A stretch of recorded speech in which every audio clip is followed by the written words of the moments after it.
I just kind of got to a place of desperation where I was like, okay, I guess I'm going to die trying, right? I'm going to die trying to focus on how to get better because I know this isn't my normal. But I feel like every practitioner I would go to, especially within the conventional field, I just felt so gaslit. And I was like, because they would just come up and be like, they'd shrug their shoulders and go, I don't know what's wrong with you. I was told to go see a psychologist. I was told go see a therapist. So you almost get this weird mentality of, I guess I am crazy. It's in my head, right? Nonetheless, was like, okay, well, I guess I'm going to try my absolute darnest to figure this out. So upon trying to finish my social work education, starting to research, trying to figure out what else is going on, and I stumble upon, naturopathy, and I end up working with this individual who ends up doing something called an organic acids test, and I was sky high for oxalic acid. How you doing, Amber? I'm doing good. How are you, Clint? I will say, and I said this last time, I wish maybe Brian, who is the guy that makes the magic here, maybe he is going to take a collage of all the stuff we do before we start recording. I would laugh my butt And off. just put those together. Yeah, they'll have to be on another page, though, because sometimes it's not HR friendly because we're back here sweating, the air conditioner's broke, we're saying words, saying wordy dirds we shouldn't say. Amber Conway, how you doing? Good? I'm doing great. All right. These podcasts on Nutrition World, they're designed to be a little shorter, but what we're trying to do is capture the stories of people here at Nutrition World. At least at this point, we may venture out and do some vendors and other people that work with us. But you're a coach here at Nutrition World. We're going to start it with, what do you do? Like, who are you coaching? Who's your clients? We'll end it with that too. And in the middle, I just want to talk about your journey, how you got to Nutrition World and how you discovered what works for you and what doesn't. So what do you do at Nutrition World? So I guess I'll start with my designation. So my background is certified nutritional practitioner. Okay. And I would say, I work with so many different types of clients, so many different demographics. But if I had to kind of summarize the main demographic, it would be somebody who is struggling with symptoms that they just want to get to the root cause of. They want a more holistic approach. Namely, that's typically things like autoimmune disease, right? Chronic inflammation. So multiple systems have gone awry. And then I typically will work with individuals, especially pertaining to gastrointestinal, right? Gut stuff. Gut stuff. Is this the right word? Microbiome? Okay, I feel so smart when I say that. And somebody goes, what is that? I go, you should call Amber. That's such an easy question. I'm going to let you talk to Amber. You're a cell phone, right? Absolute microbiome Conway. That's what you are. And you had these problems yourself or issues. And I like what you said real quick before we go down that road is, I found that a lot of us, and the medical practice, the medical industry itself, we're really good at treating symptoms. Right. But we're not always great at, okay, why did the symptoms keep repeating, right?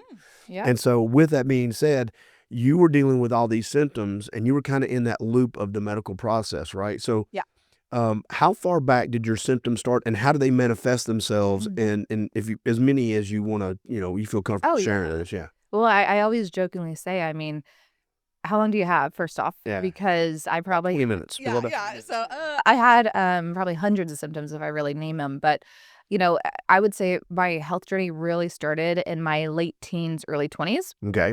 Now, again, in hindsight, I could probably look back as even a very young child, and I had just a lot of odd things happen, right? I've had chronic ear infections since I was young, chronic constipation since I was young, leading into my early 20s. I had, skin rashes coming up in high school. I had the cystic acne. I was on the birth control pill. I was on all these different things. So, again, would I say I was an unwell child? No, I was relatively healthy, but I will say probably all those things did set me up, right, to have more dysfunction. When did it become something you wanted to start researching? Because it sounds like if I'm dealing with one of those things from time to time, I can handle it, right? Yeah. It's a flare-up of acne.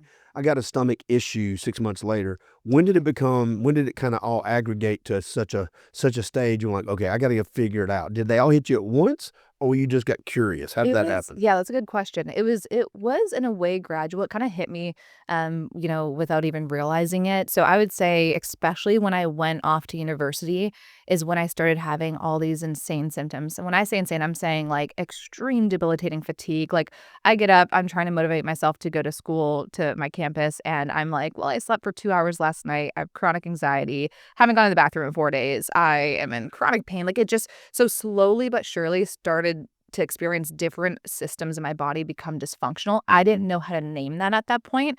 I also wasn't really intuitive. I was like, oh, I guess everyone deals with this chronic constipation and the chronic GI issues. This is my thing. Everybody's Yeah. got a thing. This So is my thing. yeah, and I mean, I would always go to my primary care at the time, and I said, "Look, not feeling well. I don't think this is normal." I mean, I would get so distended that I looked 8 months pregnant, like, and I was a small girl, so it wasn't normal, but again, I would always do the conventional lab work that was also very, minute, and it You said was lab work, right? Just the blood work. They hit blood the work, bare minimum stuff. very Gotcha. bare minimum, and it always came back normal.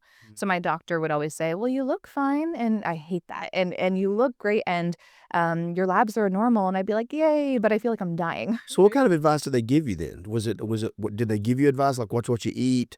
Did they do any allergy testing? I think at What one did they do, point or they just kinda, yeah. rub the top of your head and send you on your way? I will say we did check for celiac. I did do the scope, and that was positive. So I definitely had celiac disease in my early 20s. Mhm. Still have it, of course, but that was a major diagnosis. But even with going gluten free, I still had so many different symptoms, and that's what made me question like what else is going on. And so I will say, like again, a lot of the symptoms I dealt with, whether it was gastrointestinal, whether it was neurological, a lot of brain fog. I ended up having a lot of sensitivities, like light sensitivity, noise, a lot of nervous system stuff. So yeah, to name it, I mean, chronic pain, chronic fatigue, Did chronic GI. did they come up and this is me being naive, I don't know as much about your Mhm. story. Is there a diagnosis of this is what it is, or was it several things that you figured out? And then Yeah. I wanna transfer into or transition into how you got down that road. When did you start looking at something outside the medical? So, was it one diagnosis or was it several? Yeah, I would say if I had to label it, the doctor definitely definitively celiac. I mean, as a young kid, I was labeled with anxiety, depression, and aside from that, she had a high suspicion that it was fibromyalgia as well. Mm. So in terms of diagnoses, right, the labels, we could say that, but also that was really it. I mean, I had a lot of these abstract things going on that no doctor really could name. Yeah, and it seems to me, and again, you're in the world, you correct me. It seems to me a little odd that we go, "This is what you have," and no one says, "Now let's figure out why you have that." Exactly. Now, I'm not saying What's why? there's some things you get that's just part of your DNA. No, it's just what you are, and I'm fine with that answer. Yeah. But it seems like we just to default. Well, this is what you got. Yeah. Great. Yeah. So let's treat the symptoms for the next 70 years. Exactly. Yeah. Good And luck I with was that. not happy with that. Because Yeah. usually what happens is one pill leads to consequences or symptoms, from the Amen. pill. I All know. right. So when did it change for you? When do you remember the first time you thought, okay, I need to start doing my own research and asking somebody outside the medical loop? Yeah, and it took me a while because my parents did their best, but we weren't really a holistic family just because, lack of knowing, right? What That that didn't what come. That has not been a thing until the last 20 years. 100%. Yeah. Yeah. And so, well, I just kind of got to a place of desperation where I was like, okay, I guess I'm going to die trying, right? I'm going to die trying to focus on how to get better because I know this isn't my normal. But I feel like every practitioner I would go to, especially within the conventional field, I just felt so gaslit. And I was like, because they would just come up and be like, they'd shrug their shoulders and go, I don't know what's wrong with you. I was told to go see a psychologist. I was told go see a therapist. So you almost get this weird mentality of, I guess I am crazy. It's in my head, right? Mhm. Nonetheless, I was like, okay, well, I guess I'm going to try my absolute darnest to figure this out. So upon trying to finish my social work education, starting to research, trying to figure out what else is going on, and I stumble upon, naturopathy, and I end up working with this individual who ends up doing something called an organic acids test, and I was sky high for oxalic acid and oxalates, right? Oh, You talked there. to Ed? Yeah, yeah. You talked to him about his Yeah. journey, very similar to my journey. It came out in different And things. that can create pain and inflammation, right? Is that just for joints, or can it also affect other things? Everything, Wow, it's okay. considered a neurotoxin, and so for me, it wasn't just, my spinal and my neck area that was chronically in pain, it was neurological symptoms and cognitive symptoms. So the brain fog, I honestly thought I had, like, onset dementia because I had no memory as a 22-year-old. I was slurring my words, so it affected me from that level, which is so scary to think about. So, how did what do you do to fix that? You Well know what I'm saying? I mean, that seems like a very big problem. yeah. And then I'm a little curious if it's neurological and it's affecting you these ways.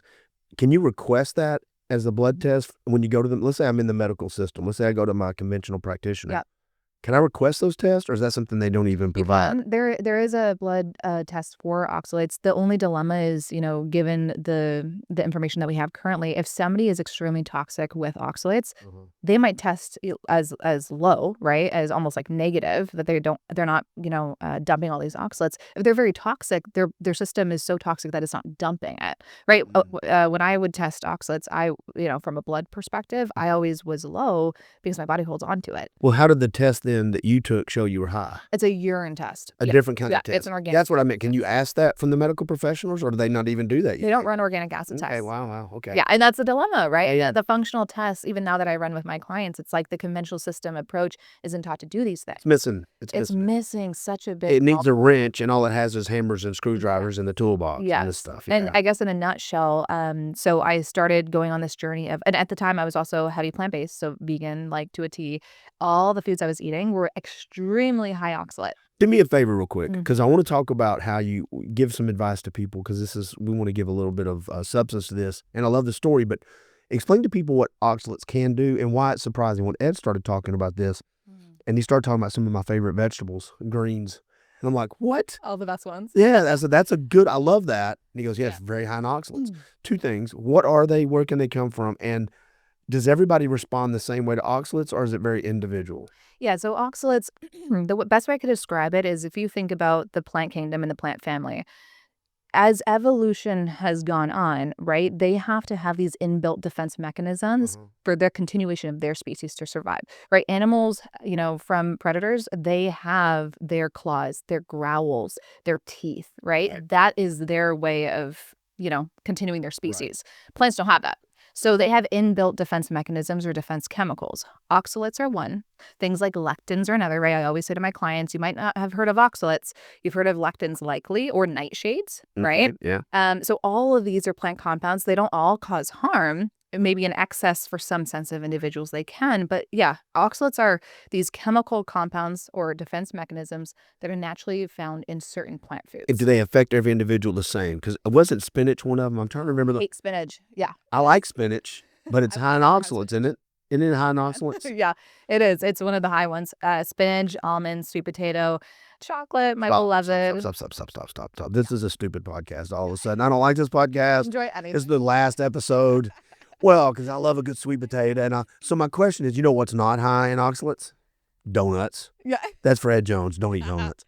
He'll hate this podcast. But my question, does that affect, if you eat spinach and I eat spinach, will it affect us the same? Not necessarily. Okay. There are certain predispositions, right? So people who have a higher fungal load in their body, right, like higher yeast, candida, right, we actually can create this internally as well if we've been exposed to mold, right? If mold has, and mycotoxins, aspergillus is one of those species that if it's... Slow down a little bit. What's that word? Aspergillus, Okay. a type of mold or mycotoxin, I believe. Okay. If people are colonized with certain fungal issues, right, we can actually be internally creating oxalate as well. So you also have nutrient deficiencies that can exacerbate this issue, right? So B vitamins are very, very important. A lot of us are depleted in B vitamins, right? A lot of us are also high dosing things like vitamin C, which also creates more oxalate load. Stop it. There's a lot of different things. And I had probably all of them. I had mold exposure, so colonization. I had a lot of candida issues, so fungal issues in my body. I also had malabsorption issues, celiac, right? We can be very extreme absorbers of oxalates if we already have damage to the intestinal wall lining. So I'm absorbing it at such a high And we're more rate. sensitive to it. Right. And then I'm also B vitamin deficient. So I had all the kind of pillars to make myself more toxic with How much oxalates. money do you think you spent on the conventional side of medicine trying to figure this out? I honestly blend it into both the functional and conventional because, in Canada, obviously, you're free healthcare, right? I had some things covered, but I never got to any solutions. So then even in that journey, I stumbled upon doing all these other holistic modalities. So if I had to average, probably 60 to 70,000. And I wasn't taking any insurance. I couldn't work. Like I couldn't make that, right? So you spent this money, you start going down this path. And this is when I have this conversation with some of my friends like, man, it's witch, it's hair of newt. It's these things that don't work. And then I meet someone like you and it's actually, the proof is in the pudding. Right. When you started actually changing your diet, taking supplements, did you start eating more meat? Yes. Okay. Well, that was my aha moment because I was gung-ho, plant-based, never eating an animal product again because I in my soul felt like that was the right thing to do. Right? Lo and behold, it was the worst thing I could have done for myself, my anatomy, my biology, my blood type. But and so when I finally saw the undeniable truth on the page, I was like, "Oh, this diet is actually harming me." Well, how about how you felt though? Did you start Yes. feeling, and was it a long time? Did you have to detox? What was that transition from feeling bad to feeling better like, and how long Yeah. did it take? I would say in the first couple months when I finally was like, all right, I literally have to eat animal foods and I started lowering the amount of high oxalate foods I was eating. I will say I almost like I didn't fully bounce back, but I would say my severe debilitating fatigue, went from 0 to 70% better. Like Really? immediately within about a couple weeks to a couple months. So that was an obvious like, okay, we've hit something here. But the residual symptoms, the residual issues of dealing with nutrient deficiencies for a long time, the oxalate burden for a long time, like I still have damage in my neck because of that. And Right. even now, if I were to eat too much of my favorite foods, potatoes, chocolate, I will have the immediate impact on my neck. That's a great question. So you found out these things. Is there a way to manage them so you can have some joy in life, or is it just no joy in life? Yeah, no, no, and there definitely is. I mean, No joy and yeah, you'll be yeah. fine. Your neck won't hurt, but you'll be miserable. Yeah. I truly love the work of Sally Norton because she's really Who's that, Sally? Sally Norton. Uh-huh. She's really like the pioneer of bringing the oxalate conversation into medicine, into the functional world. Mm. Right before her, we were very much only talking about oxalate illness or oxalate toxicity in the chronic kidney disease section of health. So she really talks about how there can be a balance, but some very sensitive individuals have to be at a very low oxalate diet probably the rest of their lives. Right. And so for me, I'm still trying to find that balance. Every now and then I'll have some of these foods, but binding with things like calcium or magnesium citrate can be very helpful. Is that an absorption thing? Yeah, How it's processed? supplements can Yeah. help to draw it out or, avoiding the high hitters, right? Avoiding high doses of vitamin C, or even if I'm having, ironically, a chocolate bar, I'm actually going for the one that's more, more milk chocolate as opposed to dark chocolate, which is more concentrated with oxalate. Keep in mind that dairy, that calcium Uh-huh. that's bound with these high oxalate foods can actually help with binding up with some of that oxalate. So Mhm. you said something about vitamin C, and then we'll kind of work towards the end of your journey and what brought you to the nutrition world. If vitamin C is an issue, um, I'm assuming, but vitamin C is something I need. It's part of my immune Mhm. system, helps me get better. Are there other supplements I can take that help with that, or is that just one of those? Yeah, you're out of luck. It just Well, and that's the thing, right? Every nutrient that we have, herb, nutrient, vitamin, it's gonna work differently based off of the person's history, right? is that why So testing's so important? yeah, it is Okay. very important. And I mean, unless you have an oxalate issue, Mhm. I would be mindful of the oxalate intake from a dietary perspective. But again, I don't think you have an oxalate issue. So I think vitamin C in your circumstances is Mhm. totally Fine. beneficial. Yeah. How many different tests do you run for your or are optional for your clients? Is there 3, 5, 7? Are there a number of tests you Yeah. can figure out? And do you do that based off the conversation and the symptoms you're having with your client? Totally based off of the conversation, and they're always optional. But if my client has already gone down the conventional route and they're like, I don't really have the answers that I'm looking for, Right. this is where we get into the nitty-gritty with the functional testing. And I run the GI map stool test. That is fantastic for someone that has autoimmune or chronic GI issues long term. I run something like the organic acids test, which will check for oxalic acid. It'll check for methylation issues, mitochondrial issues. It can check for some colonization of things like candida and mold. And then I would also run a urine mycotoxin test if somebody is suspecting they're exposed to mold. Those are like the three main ones. There's HTMA as well. It's a Right. hair tissue mineral analysis. So it's looking at heavy metals. But again, I would say the main one is going to be the GI map and probably the organic acids. So those 2 kinda give you a better overall view to kinda let you know where to focus your energy. Yeah. Yeah. Yeah. It's good looking at the optimal factors. What brought you to the nutrition world? It's funny because if I move to a new place, I am looking for, the holistic center of Yeah. that city. And, upon my research, I was looking for just that. I was like, what's a cool supplement store, something that's speaking my language of functional medicine, holistic health. Nutrition World popped up. And I think around the time before I had applied to work with you guys, I essentially went to the health fair. And I was like, this is so cool. I love this. It's not just supplements, right? Everyone, the energy of everyone, and just so much passion and love for what they do. And we were just exposed to so many cool things, right? Like they do local grass-fed meats and they're supporting local businesses. Like it's such a beautiful harmony of everything that holistic medicine is about. So I just fell in love with it. How long have you been here? Gosh, a little over 3 years, I believe. So it's post-COVID. Yes, yeah. Okay, yeah. Post-COVID. COVID was a whole different world. It pushed everybody. It pushed a lot Yeah. of people to the nutrition world. Yeah. COVID did. And I was in Canada at the time, so Hey, where are you really? talk about crazy situation. That's on my personal podcast. I'd love to hear how it was in Canada. Yeah, it was. As if it was just as messed up there as it was here and handled kind of weird. Yeah. And so you like doing the coaching. I love it. Are you feeling better? Have you? And I know it's kind of rhetorical. We talked about it, but you said you kind of alluded to it earlier about the celiac disease. I still have it. Yeah. You still have these issues, but overall, your choice to go down this holistic path has made night and day difference.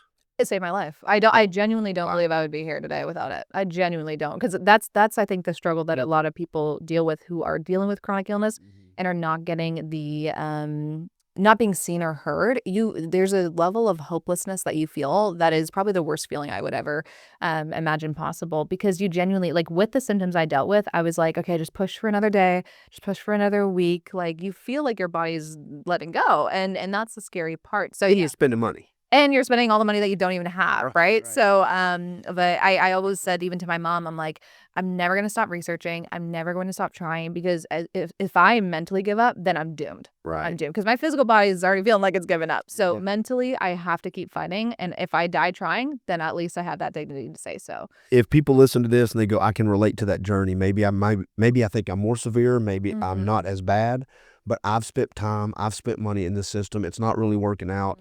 Maybe I need to sit with somebody that can relate to when I say these things. I can be, trust from the get-go. How do they find out more about you, and how do they schedule maybe a consultation? Yeah, so through Nutrition World's website, there's a link at the top. It's wellness consultations, and they'll find my little logo there, Amber Conway. So I have my whole page there. I have my scheduling information. I do the 10-minute discovery calls if they just want to see if we're a good match. Right. So that'd probably be the best way. Or I have my email, amber@nutritionw.com.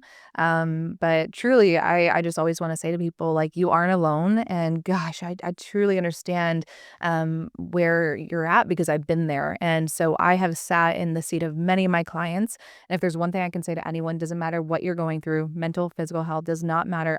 It does matter, but it is, like, I want you to know that no matter what it is, I truly, in my soul, I've said this even with Katie and our podcast, healing is always possible. Yeah. It's just about figuring out the tools in your toolkit that will get you there. Yeah, and that's at nutritionw.com is the website. Yes. So thanks for coming on. I appreciate two things. You didn't have a coughing fit. I know, I'm so proud of myself. Yeah, and no one had to see you drink out of that big jug of water you carry. Oh, look at that. I got to show them. Yeah, go for it. 50 ounces. Yeah. I could have had bigger. There's a 70-ounce bottle. Do you go through 2 of those a day or just one? I like 1.5. Okay, 1.5. Okay. Good for you. Best. You did good. Well done, Amber. All right. Thank you, everybody. We appreciate you tuning in. Thank you.